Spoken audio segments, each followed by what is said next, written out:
Hello, I'm Caroline Goyder. I'm a voice coach, public speaker and the author of The Star Qualities. And we're here today in the Piccadilly Theatre because I'm going to be passing on some top tips for confidence, speaking well and making a really great impression. So I'm going to give you some public speaking tips.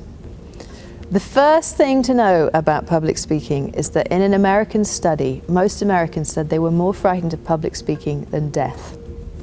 So if you have a speech coming up and you're feeling a bit nervous, really, you're not alone. It's human.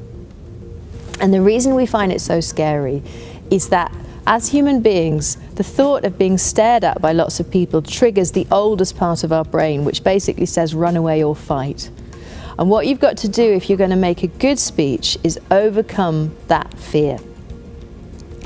And as someone who's made a few speeches in my time, I couldn't do it without the tip that is, get your content really clear and simple in your mind. If I have to make a speech with a script in my hand, I would find it utterly terrifying.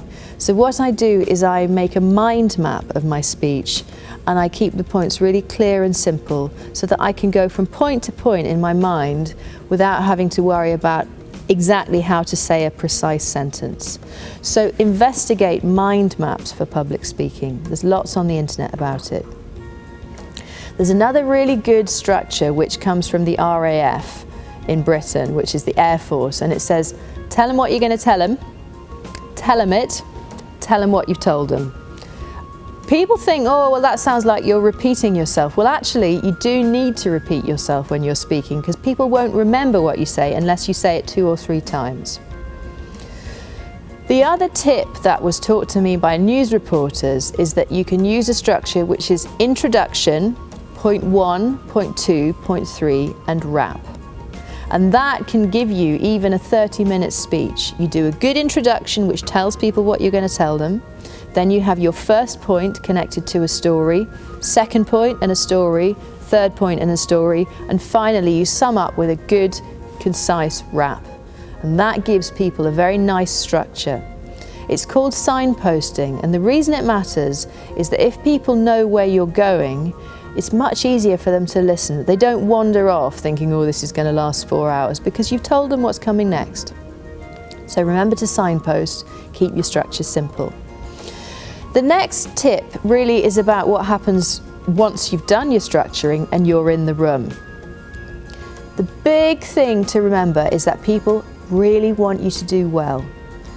And a lot of the time people look out at the faces of the audience and they look quite serious, and people start to think, oh, they're terrified, they don't like me, I'm not doing a good job here.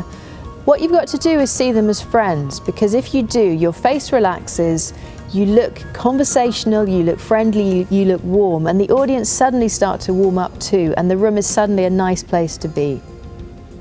There's another trick which is called the bumblebee technique, which is about eye contact. You divide up the room into a number of different groups, and they're like flowers. So maybe if you had 1,000 people, you would have 10 sections of 100 people.